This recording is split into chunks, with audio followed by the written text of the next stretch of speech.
Member for Moriato, you have the call still from last. Thank you, sir. I'll be brief in conclusion in my remarks on the Adelaide University bill. As I said at the outset of this second reading contribution, I encourage those members of the community wishing to understand the Liberal Party's position on this bill in full, in great detail. I direct them to the Joint Committee report and the Minority report written by the Honourable Jing Lee and myself.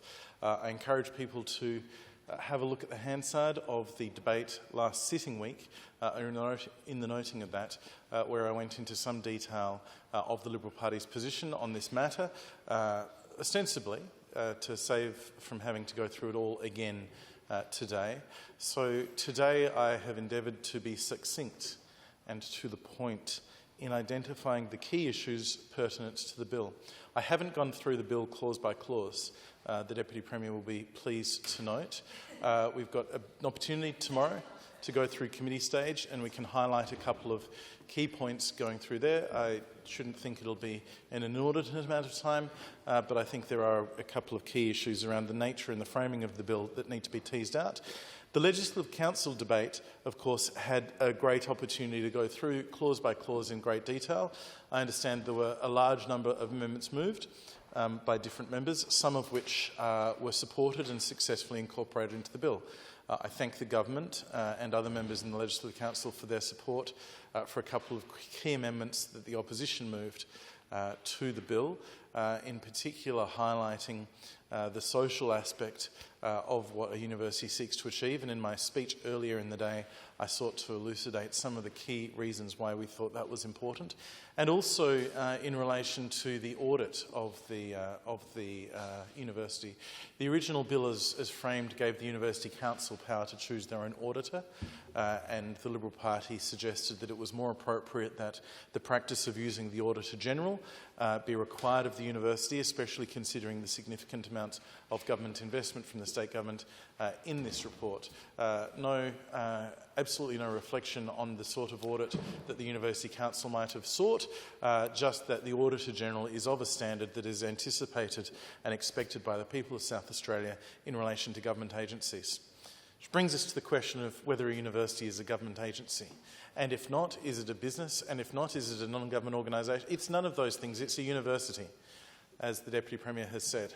But it's kind of, in some ways, like a government agency. It is established through an act of the State Parliament. It exists in its funding through enormous numbers of different things: bequests, research earnings, its own earnings, fee for service, hundreds of different mechanisms for revenue. But at the end of the day, most roads lead to a treasury either here or in Canberra, mostly in Canberra in the university's case. So the investment of state government funds, we think, means that it's not unreasonable to expect the Auditor-General to do that work, even if the audit from the Auditor-General comes in at a potentially somewhat higher fee than might be found through the non-government sector. The Auditor-General provides the same service to the state government at a cost to the state government otherwise, and agencies there have that information provided for members of the community. We felt that was important. It turns out that other parties agreed, and so I'm grateful for that. So I'll just conclude by summarising the key points. Firstly, we recognise that there was an election commitment from the Government for a University Commission. We recognise that a merger, a reduction in the number of universities from 3 to 2, or even 1, but certainly a reduction, was the desired outcome of that commission for the Premier and for the Government. And so where we're at is an outcome that is not certainly a not unanticipated one from the election commitment, but we do not believe it was the election commitment. And therefore that highlights the important policy work that was done by the Joint Committee, and I certainly thank those other members of the committee and the staff of that committee for doing that work. It had a series of suggestions, and I encourage members of the public and the community and the Parliament to read that, particularly to the Deputy Premier, whose job it is to implement many of these things. The process, I think, warrants the Government's consideration of the recommendation moved by myself and Jing Lee in our Minority report, that it comply with Treasurer's Instruction 17 in spirit as well as detail in all things. Our Our support from the Liberal Party for the bill, as we will vote for it in the circumstances I outlined earlier, is because we want it to succeed and will help support it to succeed. But we, on the opposition benches, retain significant concerns in relation to some aspects that haven't been fully thought through or indeed could be improved. We continue to hope that the government will deal with some of those, both in terms of impacts on the community through McGill, which I outlined in my second contribution today, and to country areas and to Flinders University, which I outlined in my first comments today. And I reiterate the support the Liberal Party will provide those three avenues of communities in the eastern and northeastern suburbs, in the southern suburbs, and in our country and regional areas, should we be elected to government in March 2026.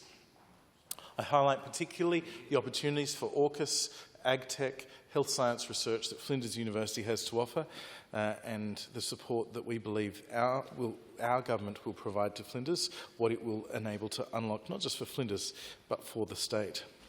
And finally, in relation to the new institution, there's an enormous number of people whose lives are impacted by this merger. The students and the staff and the people who feel a deep connection to the university, alumni, the leadership and academic staff, and future students, the businesses who engage with the university. We want this to work. It must work. It's getting the endorsement of the Parliament, and it is a significant enterprise with a dramatic impact on the people of South Australia going forward. We as the Liberal Party will work very hard in opposition and in government to identify challenges where they exist, opportunities for improvement, and we particularly look forward to talking about the review in due course to see what impact it might have on the future of the institution. We will hold the government to account as challenges arise, but we do so in a spirit of constructive opposition and seek to add to the outcome that the government is seeking to create. Those conclude my remarks, sir.